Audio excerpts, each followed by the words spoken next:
First time డైరెక్టర్‌గా ఈ కథ అంత మీకు హృదయాన్ని కదిలించిన కథ ఏంటి దీంట్లో? కథ లోపల ఉన్న కొన్ని ఎలిమెంట్స్ ఉన్నాయండి. అయి తమిళ్‌లో ఆయన చాలా ఫేమస్. అట్లాంటి ఆయన మీ పక్కన ఫాదర్ క్యారెక్టర్‌కి ఎలా ఒప్పించారు ఈ మూవీలో? లేదండి. నేను ఒప్పించలేదండి. ఆయన కథ చెప్తే ఆయనే నేనే చేస్తానన్నారు. ఫాదర్ సన్ క్యారెక్టర్ మళ్ళీ సేమ్ ప్యాటర్న్ చూస్తుంటే ఆడియన్స్ సేమ్ ఫీల్ అవుతారు కదా! మనం ఎంత ఎంగేజింగ్ గా చెప్పామన్నది ఇంపార్టెంట్ అంతే. ఆల్రెడీ మీరు ఒక మూవీస్ ద్వారా ఒక ప్రొడ్యూసర్‌గా ఒక మూవీ చేసిన తర్వాత సంథింగ్ అది అంత ఆశించేంతగా లేదు. నేను డైరెక్టర్ అవుదాం అనుకోలేదు.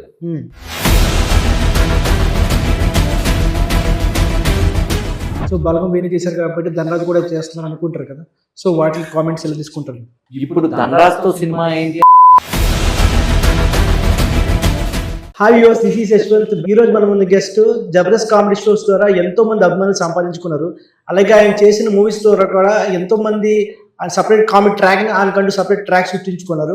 అలాగే ఇప్పుడు ఫస్ట్ టైం డైరెక్షన్ చేస్తున్నారు రామం రాఘవం మూవీ ద్వారా. సో ఆయన ఎవరు కాదు, ధనాధన్ ధనరాజ్. సో ఆయన ఈ రోజు మన ముందున్నారు ఆ మూవీ టీంతో. ఆ మూవీ సంగతులను తెలుసుకున్నారు రండి. హలో అండి. హాయ్. ఎలా ఉన్నారు అందరూ? బాగున్నాం. ధనరాజ్ గారికి చెప్పండి, చాలా గ్యాప్ తర్వాత ఫస్ట్ టైం డైరెక్షన్ చేస్తారు. ఏంటి జర్నీ? మీరు ఆల్రెడీ మూవీస్ కామెడీ అని చేసిన రోల్ మీరు ఫస్ట్ టైం డైరెక్టర్గా ఈ కథ అంత మీకు హృదయాన్ని కదిలించిన కథ ఏంటి దీంట్లో పాయింట్? అంటే కథ లోపల ఉన్న కొన్ని ఎలిమెంట్స్ ఉన్నాయండి. అవి ఖచ్చితంగా ఇప్పటి వరకు అయితే నేను చూడలేదు, నేను వినలేదు కూడా. ఆయన కథ చెప్పినప్పుడు శివప్రసాద్ యానాల్ గారు ఒక ఫాదర్ సన్ స్టోరీ అంటే కామన్ గానే ఉంటది కదా అని నేను విన్నాను. విన్న తర్వాత ఏదైతే వెళ్తున్న ఫ్లో ఉందో ఆ ఫ్లో నేను ఊహించినట్లేదు. నేను ఎక్కడ చూడని ఒక ఫాదర్ సన్స్ ని చూశాను. అలాగే ఒక మంచి ఇష్యూని డీల్ చేశారు ఆయన. ఆ సినిమాలో ఆ క్యారెక్టర్ నేను చేస్తే బాగుంటదనే ఫీల్ తో కథ ఇమ్మని అడగడం, ఆయన నా కోసం ఈ కథ ఇవ్వడం జరిగింది. దీనికి ఒక మంచి ప్రొడ్యూసర్ కావాలని వెయిట్ చేస్తున్నప్పుడు పృథ్వీ గారు జూమ్ మీటింగ్ లో ఈ కథ విన్నారు. ఎందుకంటే ఇది నేను ప్రభాకర్ ఆరిపాక్ గారు అని చెప్పి వీళ్ళ మామయ్య గారికి ఫస్ట్ చెప్పాను. ఆయన అన్నారు మా మేనల్కి ఓకే అంటే అప్పుడు చేద్దాము అంటే, ఈయన దుబాయ్లో ఉండడం వల్ల అప్పుడు జూమ్ మీటింగ్లో కథ చెప్పడం, ఆయనకు కూడా నేను ఏదైతే ఫీల్ అయ్యానో శివగారు కథ చెప్పినప్పుడు ఆ ఫీల్ ఆయనకు కూడా రావడం, ఖచ్చితంగా మనం ఈ సినిమా చేస్తున్నాం అన్నారు. అప్పుడు ఒక ప్రొడ్యూసర్ కూడా నమ్మారు. ఒక కథకుడు ఈ కథని ఎంత బాగా రాసుకున్నా కూడా అది నమ్మే ప్రొడ్యూసర్ కావాలి. ఆయన దాన్ని నమ్మి ఫస్ట్ సినిమా అయినా కూడా లేదండి నేను ఇలా అసలు మా మీద చేయడానికి మీకు రిస్క్ ఏం లేదంటే, లేదండి నేను కథనే చూస్తున్నాను తప్ప మిమ్మల్ని ఎవరిని చూడట్లేదు, కథాబలం ఉన్న సినిమాలు అన్నీ ఆడతాయి అని ఆయన సినిమాకి కావాల్సిన ఫండ్స్ సమకూర్చి ఈ 21వ తారీఖు రిలీజ్ వరకు తీసుకుని వచ్చారు. అంత మ్యాటర్ ఉంది కాబట్టి ఈ సినిమా ఇలా సముద్రకని గారు ఒప్పుకోవడం కానీ, డిస్ట్రిబ్యూటర్లు రీపార్ట్స్ కొనుక్కోవడం కానీ ఇలా జరిగింది. సో రామం రాఘవ్ కూడా టైటిల్ ముందు తనయుడు అని సంథింగ్ టైటిల్ పెట్టినట్టు నేను ఆయన కథ చెప్పినప్పుడు రఫ్ గా 4-5 టైటిల్ అనుకుంటాం కదండి, అట్లా నేను అనుకున్నాను తనయుడు అని. బట్ ఆరిపాక ప్రభాకర్ గారు ఆయన అప్పటికే రామం రాఘవం రిజిస్ట్రేషన్ చేసుకున్నారు. ఈ కథ కరెక్ట్ గా యాప్ట్ గా ఉంటుందని ఆయన సజెస్ట్ చేశారు. నిజంగానే రామం రాఘవం యాప్ట్ అయింది సినిమాకి, అందుకని ఆయన పెట్టారండి రామం రాఘవం. సో సముద్రకని గారు అట్లాంటి ఫ్యాంటాస్టిక్ యాక్టర్ ఆయన, అలాగే డైరెక్టర్ కూడా చేశారు. అటువంటి దిగ్గజ తమిళ్లో ఆయన చాలా ఫేమస్. అట్లాంటి ఆయన మీ పక్కన ఫాదర్ క్యారెక్టర్కి ఎలా ఒప్పించారు ఈ మూవీలో? లేదండి, నేను ఒప్పించలేదండి. ఆయన కథ చెప్తే ఆయనే నేనే చేస్తానన్నారు. మనం ఆయన అనుకొని మీ కథని అనుకోలేదండి. విమానం జరుగుతున్నప్పుడు ఒక 10 నిమిషాల గ్యాప్ లో నేను నెక్స్ట్ ఏం చేస్తున్నారు అంటే ఈ కథ చెప్పాను.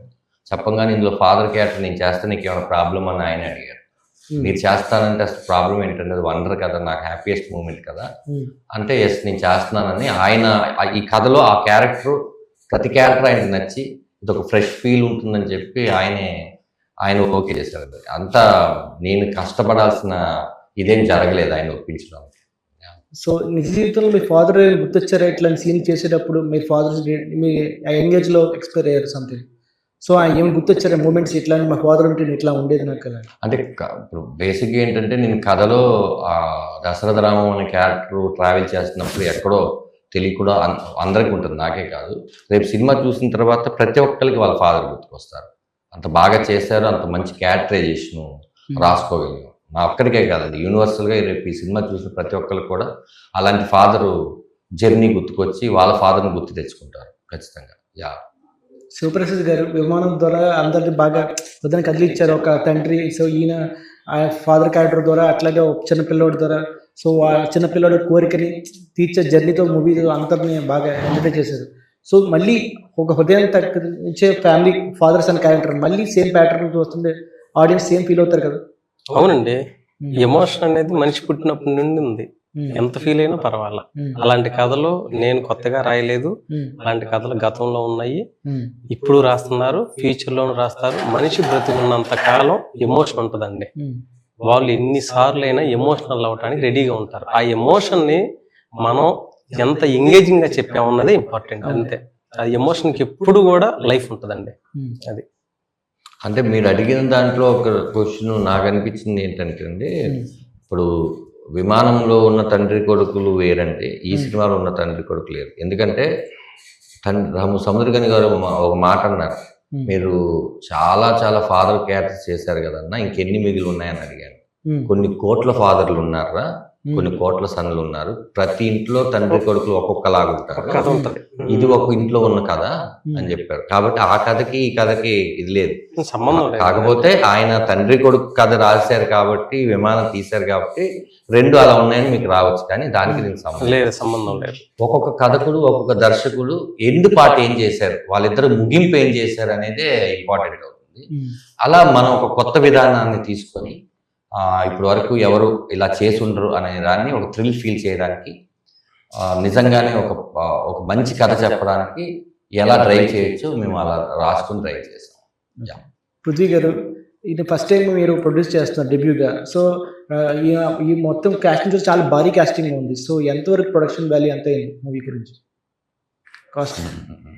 కాస్ట్ ఆఫ్ ప్రొడక్షన్ చాలా, అంటే ఇలాంటి మూవీకి ఎంత అవ్వాలి అంతే అయ్యింది ఖచ్చితంగా. లాంగ్వేజ్ కూడా ఉంది, తమిళ్ తెలుగు రెండు లాంగ్వేజెస్ లో చేసాం. ఇప్పుడు కథకి ఏం కావాలో కథ అడుగుతుందండి. ఇప్పుడు ఈ కథని నన్ను ప్రొడ్యూసర్ గా ఎంచుకుంది, ధనరాజ్ గారిని డైరెక్టర్ గా ఎంచుకుంది. సో దానికి మేము న్యాయం చేయాలి. సో ఇప్పుడు కథ ఎంత బాగా ఉన్నప్పుడు, డైరెక్షన్ ఎంత బాగా ఉన్నప్పుడు, as a production from the producer side నేను కూడా దానికి అంతే న్యాయం చేయాలి. ఎంత అవసరమో దాని మీద ₹1 ఎక్కువే పెట్టాను, బాగా అవుట్పుట్ వచ్చింది, 100% సాటిస్ఫై అయ్యానండి. నేను చెప్తున్నా, చాలా కాన్ఫిడెంట్ గా చెప్తున్నా, ఈ సినిమా చూసిన తర్వాత ఫాదర్ ఉన్న వాళ్ళు ఫాదర్ కి ఫోన్ చేసి, నాన్న ఏం చేస్తున్నావు, ఒక మంచి సినిమా చూసా, మనం మళ్ళీ వెళ్దాం అని అడుగుతారు. ఫాదర్ లేకపోతే అది గుర్తు తెచ్చుకొని ఆ ఫోటో చూసి ఏడుస్తారు. ఎలా అయినా సరే ఇది ఒక 2 నుంచి 3 రోజులు హాంట్ చేస్తుందండి. అంటే ఫాదర్ సన్ మధ్య ఉన్న రిలేషన్షిప్, బాండింగ్, వాళ్ళ ఫ్రెండ్స్ తో డిస్కస్ చేస్తారు, పార్టీకి వెళ్ళినప్పుడు డిస్కస్ చేస్తారు. ఖచ్చితంగా అదే హాంట్ నన్ను చేయడం వల్ల నేను ఈ సినిమా నా డెబ్యూట్ స్టోరీస్ డెబ్యూట్ సినిమాగా చేయడం జరిగింది. ధనరాజ్ గారు, ఇప్పుడు ఇండస్ట్రీలో మీరు అన్ని స్ట్రగుల్స్ చూసారు, అప్ అండ్ డౌన్స్ అన్ని చూసారు. ఆల్రెడీ మీరు ఒక మూవీస్ ద్వారా ఒక ప్రొడ్యూసర్గా ఒక మూవీ చేసిన తర్వాత సంథింగ్ అది అంత ఆశించడానికి లేదు. సో దాని నుంచి మళ్ళీ కోలుకొని మళ్ళీ డైరెక్షన్ చేస్తున్నారు. అంటే సపోర్ట్ ఎలా ఉంటుంది ఫ్యామిలీ నుంచి? మళ్ళీ ఎందుకు మనం ఆల్రెడీ డిస్కస్ చేస్తాం ఒకసారి ప్రొడ్యూసర్గా, మళ్ళీ డైరెక్షన్ కూడా ఎందుకు చేస్తున్నాం అనిపించిందా? అది వాళ్ళ ఫ్యామిలీ చెప్పుండాలి, మా ఫ్యామిలీ చెప్పరు. ఎందుకంటే నేను డైరెక్షన్ చేస్తాను, ప్రొడ్యూస్ చేస్తాను ఈసారి ఆయన, కాబట్టి మా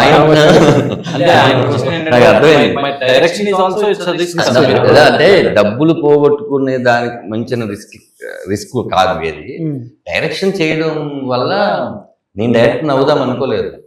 నేను ఈ సినిమాకి క్యారెక్టర్ చేద్దామని, ఈ తండ్రి కొడుకు కథలో కొడుకు క్యారెక్టర్ చేద్దామని ఈయనకి చెప్పాను. అలానే ఈయన కథ ఇచ్చారు, అదేని నేను ప్రొడ్యూసర్ గారికి చెప్పాను, అలానే ఈ సినిమా తీస్తాను. ఆయన డిసిషన్ ఇది, నేను తీసుకోలేదు డిసిషన్, ఆయన తీసుకున్నారు డిసిషన్. దానికి ఆలోచించడానికి నాకు 2 రోజులు పట్టింది తప్ప. ఆయన కూడా ఎందుకు తీసుకున్నారంటే డెసిషన్, కథ డిస్కషన్ చేసేటప్పుడు ప్రతి షార్ట్ చెప్తున్నారు ఇలా ఉండాలి ఇలా ఉండాలని. ధనరాజ్ గారు ఇన్వాల్వ్ అవుతున్నారు. అంటే కథకు ఒక ఆత్మ ఉంటుంది కదా, ఆత్మని చాలా బాగా అర్థం చేస్తున్నారు ధనరాజ్ గారు. అప్పుడు ఇది మీరైతేనే న్యాయం చేయగలరండి అని చెప్పేసి ప్రొడ్యూసర్ గారు అప్పుడు ధనరాజ్ గారికి చెప్పారు. ధనరాజ్ గారు ఒక 2 days ఆలోచించుకొని చెప్తారని ఓకే చేశారు. అంటే మీరు అడిగిన క్వశ్చన్ ఏంటంటే, ఇప్పుడు ఈయన ఈ సినిమా కోసం మీ అందరం ఎలా అయితే ఈయన కూడా ఒక 2 years వేరే క్యారెక్టర్లు ఏమి చేయకుండా దీని మీదే ఉండాలి. ఎందుకంటే ఇప్పుడు ఒక క్యారెక్టర్ చేస్తున్నప్పుడు ఆ ఆర్టిస్ట్ గట్టిగా నమ్మితే వేరే క్యారెక్టర్లు ఏం చేయరు. ఇప్పుడు డైరెక్టర్ గా చేసినప్పుడు ఎంత నమ్మకం లేకపోతే బయట ఇంకా వేరేవేమీ ఒప్పుకోకుండా ఒక 2 years మీ లైఫ్ లో ఒక ఆర్టిస్ట్ స్టేక్ లో పెట్టాడు అంటే definitely how much believability is there on the project. So అలాగే బిలీవ్ చేశారు. ఈ రోజు వరకు కూడా ఇది హిట్ కొడుతున్నాం, బయటకు వెళ్తుంది. మెయిన్ ఏంటంటే ఇక్కడ జనాల దగ్గర నుంచి ఒక మంచి సినిమా తీసావు, మా నాన్న గుర్తొచ్చారు, ఈ అప్రిషియేషన్స్ ఉంటాయి కదా. సో అది మేము ఎక్స్పెక్ట్ చేస్తున్నాం. సో డెఫినెట్లీగా ఇది రిలీజ్ అయిన తర్వాత మీరందరూ ధనరాజ్ గారిని చూసే విధానం మారిపోతుంది. ఇప్పుడు ధనరాజ్ తో సినిమా ఏంటి అని అడిగిన వాళ్ళందరూ నాకు ఫోన్ చేసి ధనరాజ్ నెంబర్ ఇవ్వండి, నేను మాట్లాడాలి, మా దగ్గర ఒక మంచి కథ ఉందని నన్ను అడుగుతారు. నేను ఆ డే కోసం డెఫినెట్లీగా వెయిట్ చేస్తాను. ఇంకొకటి ఏంటంటే డైరెక్షన్ చేయడము, ఆ సినిమా బాగా రావడము, ఆడడము, దానివల్ల మనకు సినిమా రావడము ఈ జరుగుతుంటాయండి. చాలా మందికి రెస్పెక్ట్ రాదు, కొన్ని సినిమాలకు మాత్రమే వస్తుంది గౌరవం. అంటే ప్రతి సినిమా బాగా చేసేవయ్యా, హిట్ అంటే కదా, డబ్బులు వస్తున్నాయంటే కదా, ఇలా మాట్లాడడం అనేది ఒక పద్ధతి. కానీ ఒక సినిమాకి మాత్రం వాళ్ళు గుండెల్లో పెట్టుకొని దాని గురించి మాట్లాడుతూ ఉంటారు, మర్చిపోలేరు అనమాట. కొన్ని సినిమాలు ఇప్పటికీ మనల్ని అలా గుర్తు తెప్పిస్తూనే ఉంటాయి. అలాంటి సినిమా కోవాలోకి చెందిన సినిమా అయితే. సో దీంట్లో గ్లిప్స్ చూసినా ఫస్ట్ వ్యాలంటైన్స్ డే డాడీ అని వచ్చింది. సో అంటే వ్యాలంటైన్స్ డే అంటే ఎవరికైనా లవర్స్ కో మదర్ కో సంథింగ్ అట్లా ఇస్తారు, కానీ ఫాదర్స్ కి అంత స్పెసిఫిక్ ఎవరు చెప్పరు. మీ గ్లిప్స్ ద్వారా ఫాదర్ కి వ్యాలంటైన్స్ చెప్పారు. సో నేనేమనుకున్నానంటే తల్లిదండ్రులకు మించిన ప్రేమికులు ఈ ప్రపంచంలో ఎవరు లేరనుకున్నాను. అవునండి, మొదటి ప్రేమికులు వాళ్ళే మనకి. వాళ్ళ ప్రేమకి మనం పుట్టిన వాళ్ళమే కదండి. కాబట్టి ఇప్పుడు వ్యాలంటైన్ గా అంటే ప్రేమికుడిని, ఆ వ్యాలంటైన్ ని అనుకుంటాం. ఒకసారి నాన్నకి చెప్తే తప్పే ఉంది అని అనిపించింది. అందుకని చెబుదామని, అంటే మా సినిమాలో ఆ ప్రేమను కోరుకునే తండ్రి కొడుకులు కథ ఇలా కూడా చెప్పొచ్చు కదా అని చెప్పాను. అది హరీష్ శంకర్ గారు ఆ రోజు లాంచ్ చేశారు. ఆయన కూడా ఒక కొత్త సాంప్రదాయాన్ని తీసుకొచ్చావు, ఇలా ఎవరు చెప్పరు, బట్ నాకు కూడా ఆలోచించి చేసావని ఆయన కూడా వాళ్ళ నాన్నగారికి చెప్పారు. ఏదో ఒకటి కొత్తగా ఉండాలి కదండి ఈ చిన్న సినిమాకి అని చెప్పి ఒక్కోదాన్ని ఒక కొత్త ఐడియాలతో వెళ్తున్నాం. సో ఒక యాక్టర్గా మనం సీన్ చెప్పినప్పుడు డైరెక్టర్ చెప్పేసి వెళ్ళిపోవడం వేరు, కానీ మీరు యాక్టింగ్ చేయాలి, అలాగే డైరెక్షన్ చేయాలి, ఇటువంటి యాక్టర్తో మళ్ళీ మీరు చేపించాలి. సో ఆయన చెప్పించినప్పుడు అది ఆ సీన్ సరిగ్గా లేకపోయినా సరే ఆయన బాగా చేసి ఉంటుంది, మళ్ళీ మనం చెప్తే ఏమనుకుంటారని ఓ లోపల ఉంటుంది మనకు ఫీలింగ్. సో అని మీరు కమెంట్ చేయగలిగారా ఆయనతో ఈ సీన్ లేదు సార్ మళ్ళీ ఇంకోసారి చేద్దామని చెప్పి? ఆయనతోనే ఎక్కువ కమెంట్ నాకు హ్యాపీ. ఏంటంటే ఒక సీన్ లో నేను అనుకుంటున్న ఏది ఆయన బ్రహ్మాండమైన నటుడు, ఆయనకి నేను చెప్పాల్సిన అవసరం లేదు.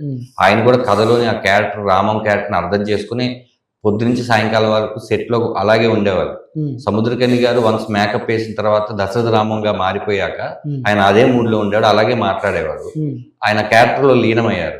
నాకు ఎక్కడైనా ఒకసారి నేను స్క్రిప్ట్ లో అనుకున్న విషయమో లేకపోతే ఏదో ఊహించుకుంటాం కదా మనం విజన్, అది రాలేదని నేను చైర్ మానిటర్ నుంచి 2 అడుగులు వేసేలోపు నాకు అర్థమైంది రాలేదని, 1 more తీసుకో అని చెప్పి ఆయనే అనేవారు. తర్వాత ఈయన చేస్తున్న డైరెక్షన్ లో మోస్ట్ ఆఫ్ ద షార్ట్స్, ఎందుకంటే ఒకసారి తెలుగు ఒకసారి తమిళ ఇది బ్లెస్సింగ్ అనాలో తెలియదు, అందరూ సీనియర్ ఆర్టిస్ట్ వల్ల తెలియదు అని సింగిల్ టేక్స్ లోనే ఓకే. అయితే ఒక లైట్ సరిగ్గా లేదనో లేదంటే సడన్ గా టెక్నికల్ ఇష్యూస్ రావడం వల్ల డిలే అయ్యేది తప్ప నార్మల్ గా సింగిల్ షార్ట్స్ లో అంటే the way he explain, the way they adapted, అంటే ఈ ఆర్టిస్ట్ అందరికి ముందే కథ మొత్తం డీటెయిల్ గా ఎక్స్ప్లెయిన్ చేయడం, సో ఆ మూడ్ లో వాళ్ళు ఉండడం. ఇప్పుడు యాజ్ ఎ ప్రొడ్యూసర్ గా ఆస్క్ మీ ధనరాజ్ డైరెక్షన్ మీద నీకు ఏం నమ్మకం, ఎందుకు ఎలా చేస్తాను, బట్ వెన్ ఐ సీ మనం ఫస్ట్ డే కూర్చున్నప్పుడే వి అండర్స్టాండ్ రైట్. సో అలా ఈయన చేసిన డైరెక్షన్ లో నాకు తెలిసినంత వరకు ఈయన లాస్ట్ చేసిన 100 ఫిలిమ్స్ లో యాక్ట్ చేసినప్పుడు ఒక్కొక్క డైరెక్టర్ దగ్గర ఒక్కొక్క విషయం నేర్చేసుకున్నాడు. సో వీళ్ళందరినీ మైండ్ లో గురువుల లాగా తీసుకొని ఎస్ నౌ నేను ఇవన్నీ మిస్టేక్స్ చూసా, ఇవన్నీ నేర్చుకున్నా, సో ఇవన్నీ లేకుండా ఎలా చేయాలి అనేది చాలా ఫాస్ట్ గా చాలా నీట్ గా, ఎక్కడ అంటే మిస్టేక్ ఒకవేళ ఎవరైనా చిన్నది నచ్చకపోయినా ఏమైనా జరగకపోయినా వాళ్ళకి ఎలా చెప్పాలో అలానే చెప్పి it was like smooth delivery of direction. నా కంఫర్ట్ కోసం నేను ఏం చేశానంటే, పృథ్వీ చెప్పిన దానికే కంటిన్యూ చేస్తే, నా కంఫర్ట్ కోసం ఏం చేశానంటే ఒక సీన్ 2 సీన్ ఉన్న క్యారెక్టర్స్ కూడా నేను సినిమా కథ మొత్తం చెప్పాను. ఓకే, వాళ్ళు ఎక్కడ వస్తారు, ఏ మూమెంట్ లో వస్తారో, అంటే చాలా మంది సెట్కి వచ్చినాక ఏం బాబాయ్ ఇప్పుడు ఏం చేయాలి అని అడుగుతారు కామన్ గా. ఆ సీన్ బాబాయ్ ఇంతకుముందు ఏదో జరిగింది కాదు, ఈ కథ మొత్తం చెప్పడం వల్ల ఉన్న ఒక 10-15 ఇంపార్టెంట్ క్యారెక్టర్స్ కథ మొత్తం తెలియడం వల్ల ఇప్పుడు ఆ సీన్ బాబాయ్ అనగానే వాళ్ళ మూడ్ లోకి వచ్చేసారు. కాబట్టి అందరూ సింక్ అయి ఉన్నారు. ఎవరి క్యారెక్టరైజేషన్ ఎలా ఉండాలి అనేది మనం ప్రాపర్ గా డిజైన్ చేసుకున్నాం. కాబట్టి వాళ్ళు మనకి ఏం కావాలో అంటే శివప్రసాద్ గారు రాసిన కథకి దర్శకుడు ఏమనుకుంటున్నాడు, ఎలా అనుకుంటున్నాడు వాళ్ళకి ముందే 50% అర్థమైపోయి నాకు ఈజీ జాబ్ చేస్తారు. అంతా కూడా క్రెడిట్స్ ఎక్కువ ఈ సినిమా ఇంత బాగా రావడానికి కారణం వాళ్ళ పర్ఫార్మెన్స్లు వాళ్ళ ఇదేనండి. సముద్రకని గారు చెన్నైలో డబ్బింగ్ అయిపోయాక ఈ మూవీది నాకు కాల్ చేశారు. కాల్ చేసి రెండు మాటలు అన్నారు. ఏంటంటే, శివప్రసాద్ నువ్వు అద్భుతమైన కథనిచ్చావు, ధనరాజు గారు అద్భుతంగా తీశారు, పృథ్వీ గారు అద్భుతంగా ప్రొడ్యూస్ చేశారు, మంచి సినిమా తీసాం, ఓకే హ్యాపీగా ఉండన్నారు. Thank you so much sir అని చెప్పా. ఇలాంటి ఏమన్నా కథలు ఉంటే నాకే చెప్పన్నారు ఫైనల్ గా. సరే సార్ అన్నాను, ఫోన్ పెట్టేశాను. అది నాకు బెస్ట్ కాంప్లిమెంట్ లాగా అనిపించింది. ఎందుకంటే ఆ సినిమా చూసేసి ఆయన ఫోన్ చేయటం అనేది చాలా గొప్పగా అనిపించింది. అది ధనరాజు గారిని అయితే దేవుణ్ణే పొగిడేశారు. అయిపోయింది, ఫుల్ కమాండింగ్ ఉంది, డిస్టర్బ్ చేయొద్దు, ధనరాజు గారు ఏం చెప్తే నేను చేసేస్తానన్నారు.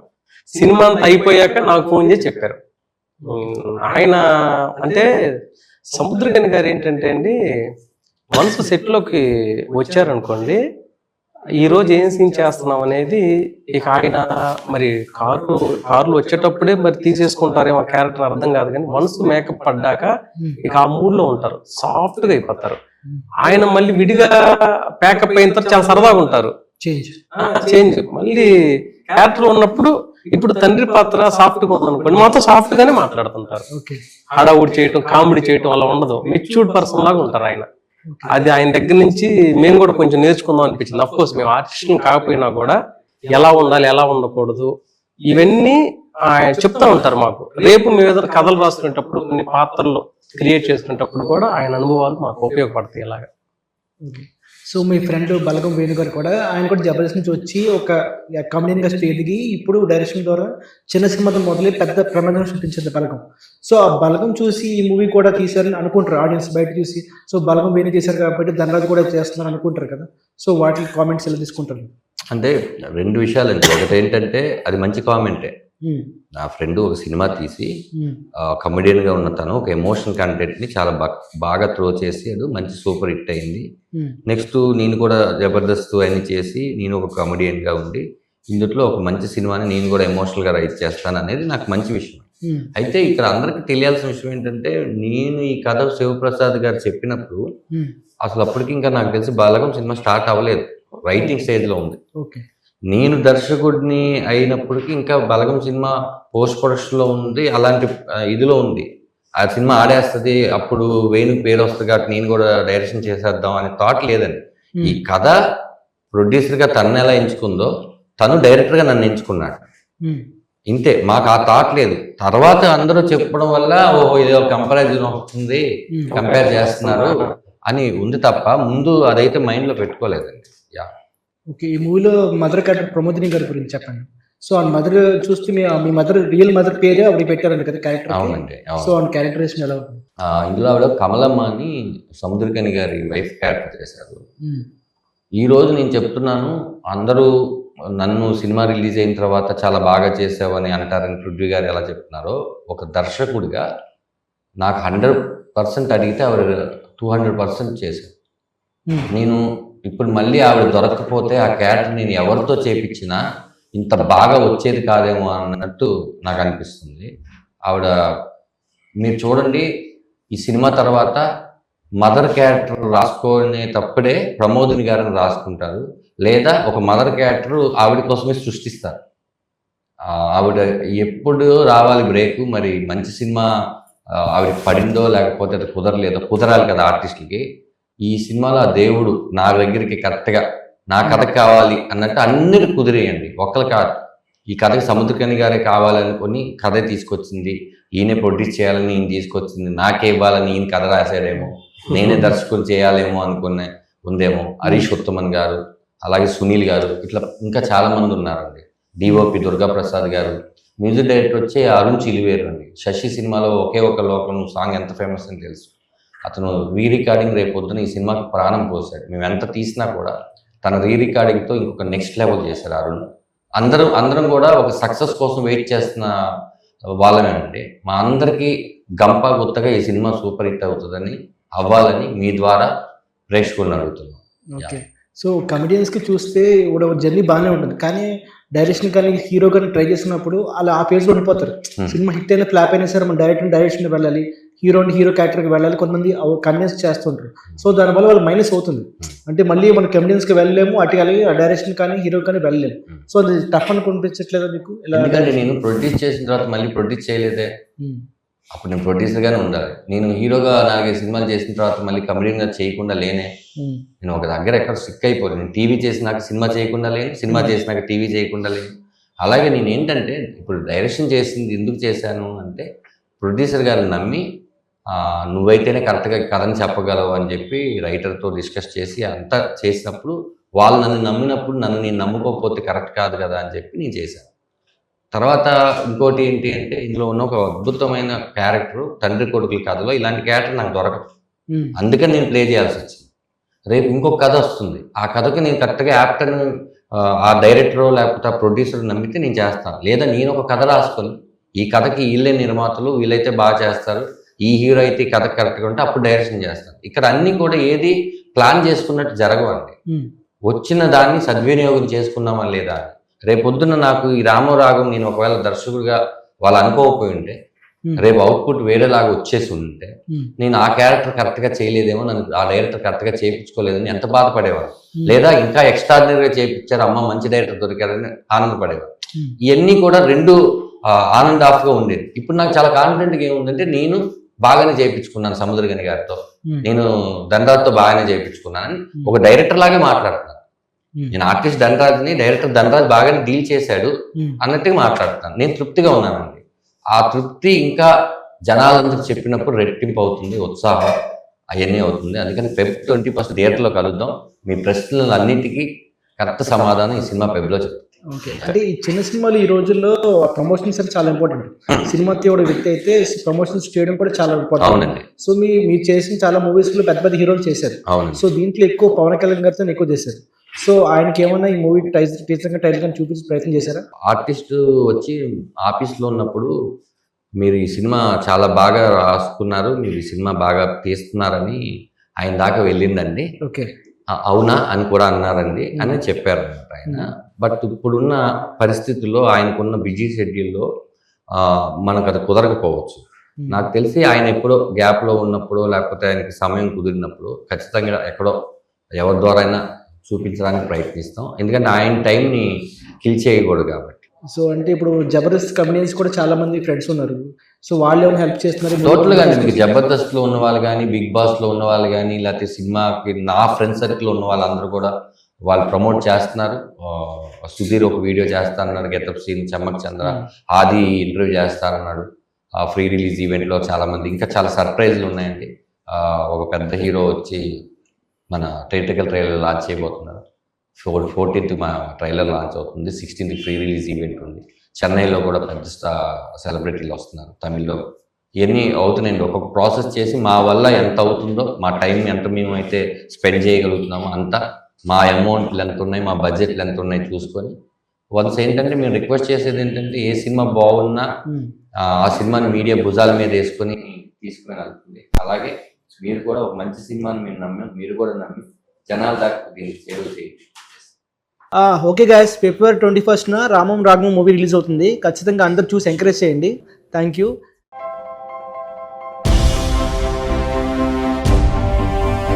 ఏంటి అలాగే నిలిచిపోయావు? గోల్డ్, డైమండ్, సిల్వర్ రేట్ ఇలా ఉంటే ఇలా నిలిచిపోకుండా ఎలా ఉండేది? మన కంట్రోల్లో లేని దాని గురించి ఫీల్ చెయ్యకు. ప్రజలకు మనం ఏం చేయగలమో ఆలోచించు గురు. తగ్గింపు ధమాకా. అన్ని బంగారు నగలపై లలిత వారి మార్కెట్లోనే తక్కువ తరుగులో ఇంకా 1% తగ్గింపు ఇద్దాం. ఓకే, వజ్రాభరణాలకు క్యారెట్కు 5000 రూపీస్ తగ్గింపు ఇద్దాం. హలో, నన్ను మర్చిపోయారే, వెండిలో కూడా తగ్గింపు ఇద్దాం. అంటే ఇది బంగారం, వజ్రం, వెండి తగ్గింపు ధమాకా. మీ లలితలో ధరలు కంపేర్ చెయ్యండి. ఎక్కడ తక్కువో అక్కడే కొనండి.